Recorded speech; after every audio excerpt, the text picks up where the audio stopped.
আসসালামু আলাইকুম। সবাইকে ব্রাইট মাইন্ড একাডেমি চ্যানেলের পক্ষ থেকে শুভেচ্ছা এবং অভিনন্দন। আজকে আমরা অষ্টম শ্রেণীর গণিত বইয়ের অনুশীলনী 2.2 এর 7 এবং 8 নম্বর এই দুইটি অঙ্ক সমাধান করব।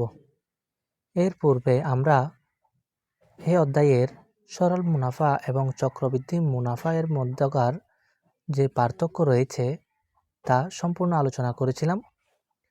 তোমরা যারা এখনও এই ভিডিওটি দেখোনি, তোমরা অবশ্যই ওই ভিডিওটি দেখে তারপর এই অঙ্কগুলো করবে, তাহলে তোমরা খুব সহজেই এই অঙ্কগুলো সমাধান বুঝে যাবে।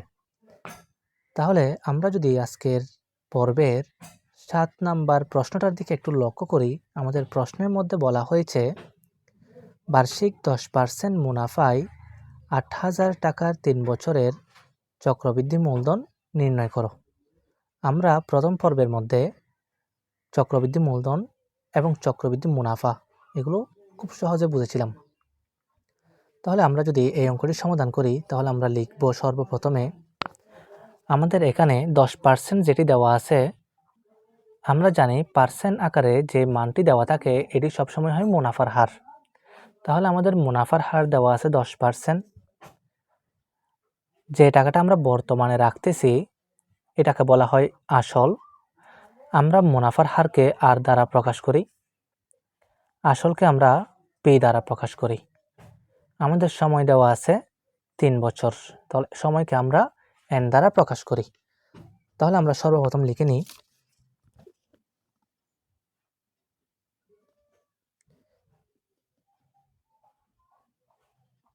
দেওয়া আছে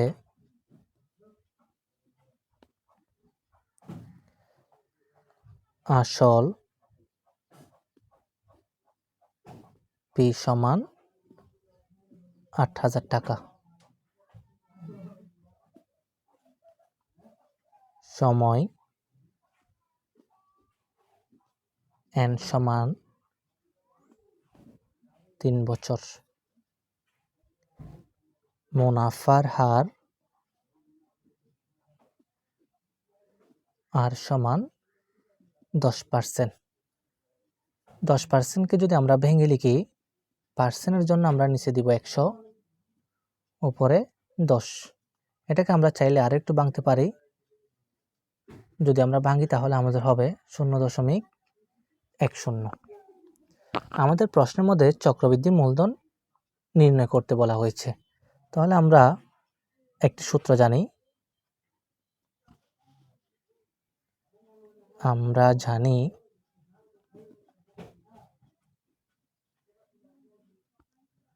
চক্রবৃদ্ধি মূলধন, চক্রবৃদ্ধি মূলধনকে সি দ্বারা প্রকাশ করা হয়, যা আমরা প্রথম ভিডিওর মধ্যে দেখেছিলাম।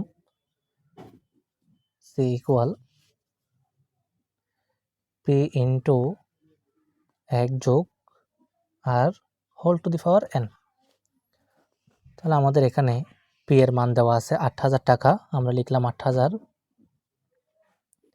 1 যোগ আর এর মান আমরা এখানে বের করলাম 0.10, whole to the power n এর মান আমাদের দেওয়া আছে 3 বছর।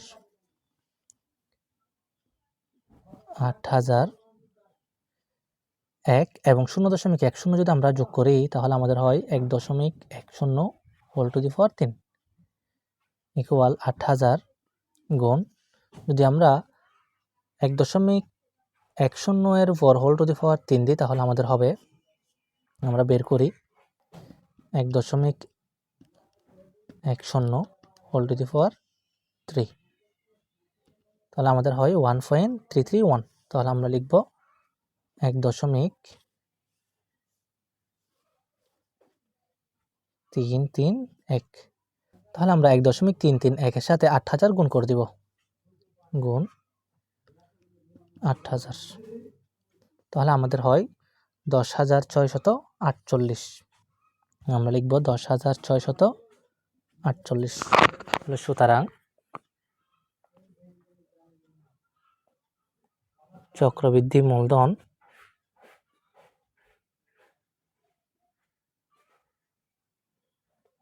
10,648 টাকা। তাহলে এটি আমাদের উত্তর। এরপরে আমরা পরবর্তী প্রশ্নের সমস্যার সমাধানে চলে আসি। আমাদের পরবর্তী প্রশ্নের মধ্যে বলা হয়েছে বার্ষিক শতকরা 10 টাকা মুনাফায় 5,000 টাকার 3 বছরের সরল মুনাফা ও চক্রবৃদ্ধি মুনাফার পার্থক্য কত? তো আমাদের শতকরা আকারে যেটি দেওয়া আছে আমরা জানি এটাকে আমরা ধরবো আর, আমরা যে টাকাটা বর্তমানে রাখতেছি সেটি হলো পি, আমাদের সময় দেওয়া আছে, সময়কে আমরা এন দ্বারা প্রকাশ করে থাকি। তাহলে আমাদের এখানে প্রশ্নের মধ্যে বলা হয়েছে আমাদের সরল মুনাফাও বের করতে হবে, আবার চক্রবৃদ্ধি মুনাফাও বের করতে হবে। দুইটাই বের করার পর আমাদের এই দুইটির মধ্যে একটি পার্থক্য নির্ণয় করতে হবে। তাহলে আমরা লিখে নিই সর্বপ্রথমে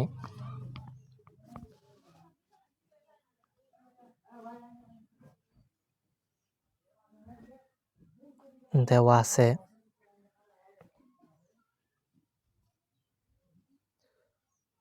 মুনাফার হার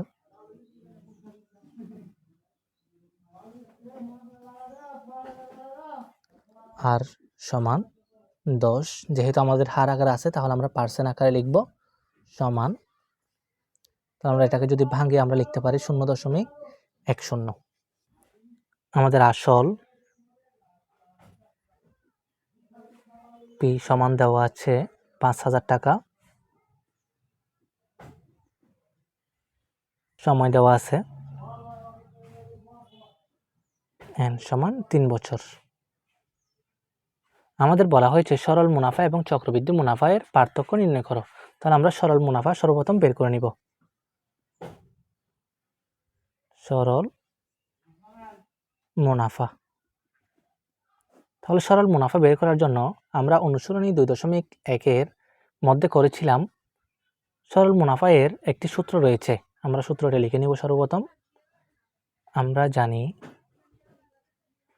আই সমান পি আর এন, আই বলতে মুনাফাকে বোঝানো হয়। অনুশীলনী 2.1 সকল অঙ্কগুলো এই চ্যানেলের প্লেলিস্টে দেওয়া আছে, তোমরা যারা এখনো দেখোনি তোমরা অবশ্যই এই ভিডিওগুলো দেখবে, আশা করি তোমাদের উপকার হবে। তাহলে আমাদের এখানে দেওয়া আছে পি এর মান 5,000 গুণ আর এর মান এখানে দেওয়া আছে 0.10, এন এর মান আমাদের দেওয়া আছে 3 বছর। আমরা যদি এবার গুণ করে দিই 5,000 গুণ 0.10 গুণ 3, তাহলে আমাদের হবে 1,500। তাহলে আমাদের সরল মুনাফা হয় 1,500 টাকা। এবার আমরা চক্রবৃদ্ধি মুনাফা বের করব।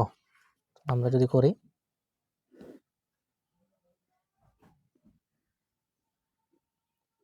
চক্রবৃদ্ধি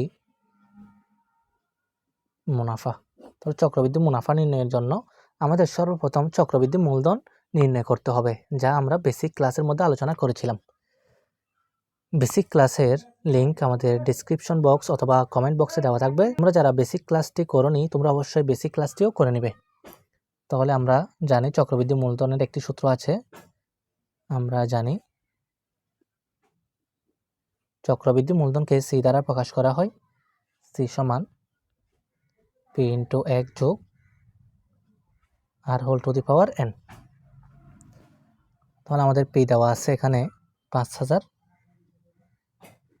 1 যোগ আর এর মান 0.10, এন এর মান 3 বছর। 5,000 1.10 উপর 3 সমান 5,000 গুণ 1.10 এর উপর পাওয়ার যদি আমরা 3 দিই তাহলে আমাদের হয় 1.331। 5,000কে যদি আমরা 1.331 দ্বারা গুণ করি আমাদের হবে, তাহলে আমরা দেখি 5,000 গুণ 1.331 6,655। তাহলে আমরা লিখব 6,655 টাকা। যেহেতু আমাদের চক্রবৃদ্ধি মুনাফা নির্ণয় করার জন্য সর্বপ্রথমে চক্রবৃদ্ধি মূলধন বের করতে হবে, এই জন্য আমরা চক্রবৃদ্ধি মূলধনটা সর্বপ্রথমে বের করে নিলাম। এবার আমরা চক্রবৃদ্ধি মুনাফা নির্ণয় করব। তাহলে আমরা জানি চক্রবৃদ্ধি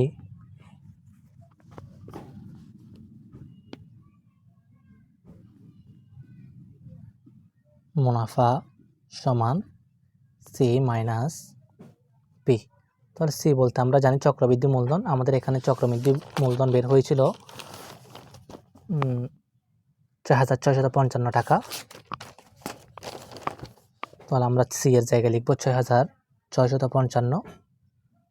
আমাদের আসল দেওয়া ছিল 5,000 টাকা।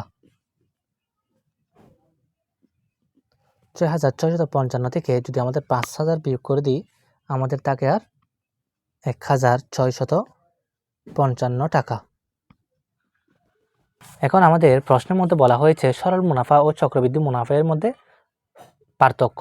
তাহলে আমরা এবার চক্রবৃদ্ধি মুনাফা থেকে সরল মুনাফা বিয়োগ করে দিলে পার্থক্যটি পেয়ে যাব। তাহলে আমরা লিখব সুতরাং